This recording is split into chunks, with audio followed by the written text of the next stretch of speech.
Donc en fait, ça va être le travail de tous ceux qui vont avoir des fonctions exécutives.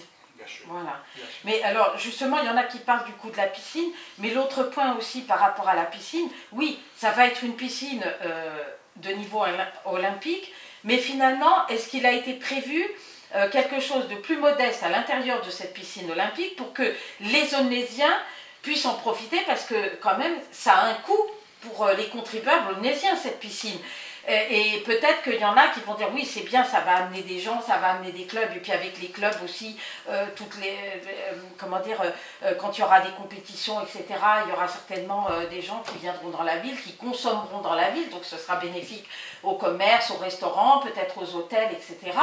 Mais d'autres Onésiens qui ne sont pas dans ces catégories-là peuvent estimer que peut-être ça va être cher pour eux.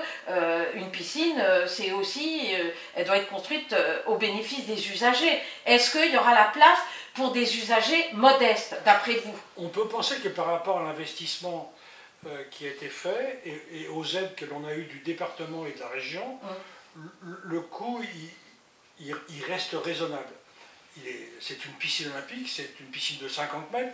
La précédente, elle faisait 50 mètres moins 2 cm. Ah oui. Donc à cause de Ouais, ça, elle n'a pas été baptisée piscine olympique.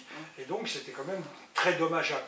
Aujourd'hui, on peut penser qu'on a renversé la vapeur et qu'on arrive à un outil où l'ensemble, alors ça dépend si on prend la base ou le sommet, mais au moins au sommet, avec tous les meilleurs nageurs que l'on peut avoir dans notre département, viendront là s'entraîner sur un bassin olympique qu'ils n'ont nulle part ailleurs, quelque part. Et donc l'image de notre territoire, ça sera transformé. la ville de Lenay sera transformée, et le lundi matin, on pourra avoir des compétitions qui sont réalisées, qui sont déroulées le week-end, et qui le lundi matin se retrouveront sur les pages sportives des journaux. Et ça donnera une autre image que celle qu'on voit souvent et qui n'est pas très valorisante pour la ville, alors qu'il y a un énorme potentiel sur la ville à tous les niveaux. Mais en fait, oui, mon inquiétude en fait c'est justement si c'est une piscine olympique, évidemment elle va être occupée par les athlètes, et aussi par des clubs qui préparent les futurs athlètes. Mais du coup, dans quelle plage de temps il restera du temps pour... voilà, enfin, c'est une réflexion que je me fais qui me vient là. Ou alors, est-ce qu'il y a plusieurs bassins qui permettra d'un côté à réserver la piscine olympique pour les athlètes, et une autre piscine où pourront se baigner des gens qui ne sont pas des athlètes et qui ont juste envie de plonger quand il fait chaud, etc. Est-ce que ça a été prévu? Moi, personnellement, je ne le sais pas. Alors, moi, ce que j'en sais, c'est ce que j'ai été voir à la demande de la municipalité au stade olympique, pas olympique, mais qu'il y a dans le bois de Vincennes, où il y a une piscine de 50 mètres et où les possibilités de couper la piscine de façon à faire un petit bassin et un grand bassin se réalisent très, très facilement, hors de toute compétition. Donc à la limite, je pense que la possibilité, elle existe quelque part. Mais pour revenir au sport et pour revenir à des bassins olympiques de cette nature, j'ai envie de vous dire que pour avoir été à l'ENA à Strasbourg et d'avoir regardé ce que le sport a apporté à des collectivités comme Lille, Lyon, Marseille et Bordeaux, on peut savoir que le sport, comme la culture, mais là, le sport en particulier, peut attirer et donner une autre dynamique, une autre vision des gens que l'on peut avoir aujourd'hui du territoire. Vous voyez aujourd'hui ce film qui fait fureur et qui représente la Seine-Saint-Denis, qui s'appelle Les Misérables. Aujourd'hui, je n'ai plus envie que notre territoire reste ce que ce film donne de notre territoire. Je veux qu'on tire vers le haut et qu'on cesse de penser qu'on n'est qu'une banlieue de voyous. Ben oui. Oui, parce que c'est pas vrai en plus. On n'est pas qu'une banlieue de voyous. Votre avis sur le projet avorté, enfin pour le moment, on ne sait pas pour après, selon qui va être élu, sur le projet avorté d'aménagement du parc Ballanger pour relier le nouveau quartier à venir sur le terrain de PSA. Il y a eu des alternatives proposées pour ne pas abîmer cette partie du parc Ballanger. Alors, je peux dire, et pour avoir entendu tout et n'importe quoi, qu'on était incapable de s'entendre dans les discussions qui ont eu lieu sur ce projet. À un point tel qu'à un moment donné, les terres qui étaient sur le site de PSA restituées au parc Ballanger dans une surface plus grande que celle qui était amputée, je dirais personne ne l'entendait. On ne voyait que la partie amputée, que la partie qui était rapprochée. Donc au bout d'un moment, il faut qu'on arrive dans une forme de cohérence et de calme à bien regarder tout ce qui peut être fait sur le parc Ballanger, au regard du fait qu'il est quand même très limitrophe de PSA quelque part. Donc il faut que les deux... je crois qu'effectivement là-dessus, il y a clairement deux clans qui s'opposent sur la manière de transformer les choses. Il y a un clan, je crois, qui a parlé plutôt, parce que c'est vrai que quand on regarde l'état de la zone des Mardelles et puis de tout ce qu'il y a derrière, ça mériterait d'être vraiment rénové, parce que ça ne donne pas non plus une bonne image de la ville, et ça permettrait d'éviter d'abîmer ce parc Ballanger où on ne se croirait même pas, je veux dire, aussi près d'une ville. C'est vrai, quand on est dans ce parc, c'est magique, on se croirait vraiment dans la nature, quoi. Donc c'est vrai que l'abîmer, ceux qui sont plutôt pour protéger, préserver cette partie-là, trouvent que ce n'est pas du tout la même chose de prendre une bande de PSA. Oui, ça va rajouter de la surface, mais c'est pas du tout la même qualité de terre. Il faudra quand même pas mal d'années avant que la nature reprenne ses droits sur ces terres-là qui ont été polluées, qui ont été bétonnées, etc. Il faut quand même le reconnaître. Le parc Ballanger, il a été créé de toutes pièces.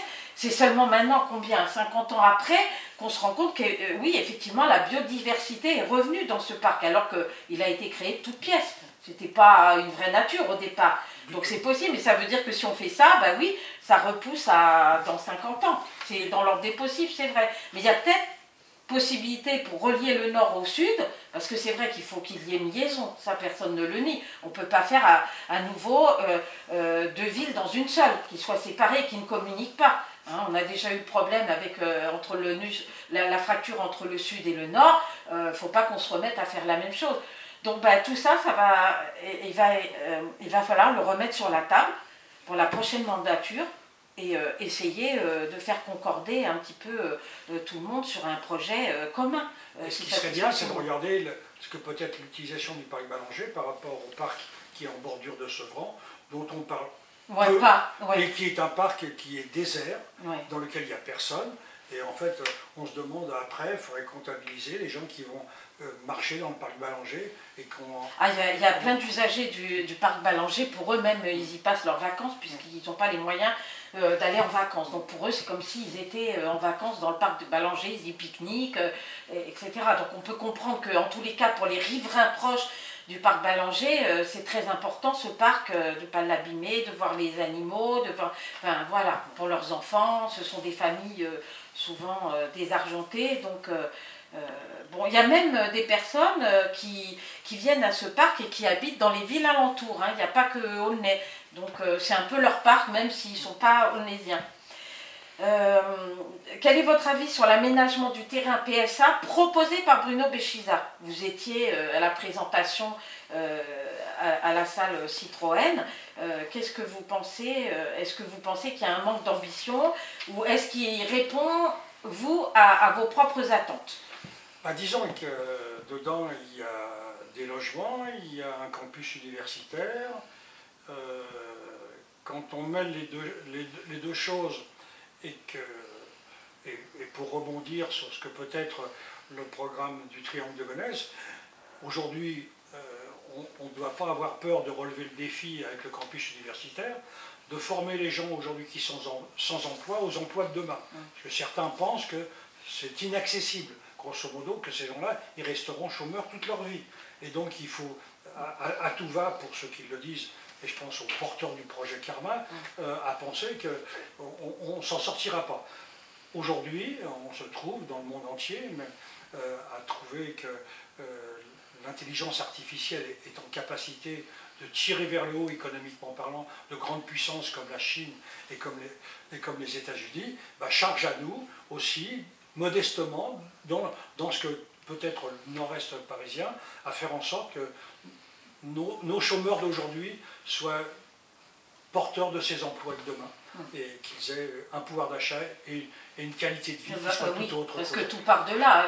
L'autonomie, ça s'acquiert par un travail, gagner suffisamment d'argent pour vivre dans la dignité. Tout à fait. Donc la première dignité d'un être humain, c'est d'avoir un travail et des revenus qui lui permettent de vivre en autonomie. Et je pourrais même vous dire, pour ajouter à mon expérience personnelle, qu'à contrario, comme je n'ai jamais été fonctionnaire et que j'ai été victime, entre guillemets, de ce que peut être le chômage, eh bien, le chômage vous tue votre vie personnelle, pour ne pas dire familiale, longtemps, parce que l'image que les gens pouvaient avoir de vous, ben, elle disparaît et vous devenez un zombie. Ben, de toute façon, on sait très bien que d'ailleurs le chômage entraîne des dégâts collatéraux énormes, tant sur le plan sanitaire, de la santé, et puis aussi brise des familles. Parce que bon, on ne peut pas rester comme ça quand il y a du chômage qui perdure, et c'est pas toujours de la faute de la personne qui se trouve au chômage. Souvent, il y a des conjonctures qui font que voilà, elle est exclue du monde du travail, donc exclue quelque part de la collectivité, et que c'est pas une situation facile à vivre. Effectivement. Ceci dit, je peux vous dire, pour en être un exemple, on peut avoir été fonctionnaire et se retrouver licencié et donc au chômage. Voilà. Faut pas croire que les fonctionnaires sont si protégés que ça. Bon, et pour ça, il suffit de créer certaines conditions qui permettent d'ailleurs de dégraisser, à juste raison ou à tort, les effectifs de la fonction publique territoriale. Voilà. Bon, on a abordé pas mal de sujets. On va vous poser la question qu'on pose à tous ceux qu'on interviewe. Qu'est-ce que vous pensez du site ONECAP et de sa ligne éditoriale, c'est-à-dire à savoir d'être ouvert à tous les courants de pensée sans orienter et sans interdire la parole publique à qui que ce soit. ONECAP concourt à ce qui est cette nouvelle démocratie avec les réseaux sociaux. Elle le fait très correctement. On y a tous accès quand on a besoin est. Et on fait la lecture de ce qui se passe réellement dans notre ville ou dans notre département grâce à des réseaux de cette nature. Donc personnellement j'en suis satisfait, j'y suis abonné, je lis les articles tous les jours et puis j'ai l'impression de ne pas perdre de pied par rapport à l'information locale. Oui. Donc je suis très satisfait si c'est vraiment la question que vous me posez. Oui. Bon, très bien. Et est-ce que, pour terminer, vous avez encore quelque chose que vous avez envie de dire au lectorat? Je voudrais, à la limite, au pire, résumer, mais pour autant, et parce que c'est l'avenir de notre territoire. Tout à l'heure, je faisais la comparaison entre la Défense et le 92. J'ai envie que le nord-est parisien, avec les collectivités qui sont responsables de ce que peut être l'apport et la réflexion qui doit être la nôtre et celle de la société, on va dire, économique, de façon à faire en sorte que le taux de chômage, qui me paraît être la priorité première, qui est celui du 93 et du 95, soit réduit à la moyenne nationale. Et compte tenu que la moyenne nationale baisse déjà, ça serait bien que... Oui, ça serait bien, ça serait un objectif quand même louable. On ne peut pas laisser des quantités de gens sur le bord du chemin. C'est pas supportable. Voilà. C'est pas supportable. Bon, écoutez, Monsieur Boulanger, on va vous remercier de ce temps que vous nous avez accordé, où vous allez permettre à tout le monde d'alimenter la réflexion de chacun. Voilà, merci beaucoup. Je vous en prie, c'est avec plaisir.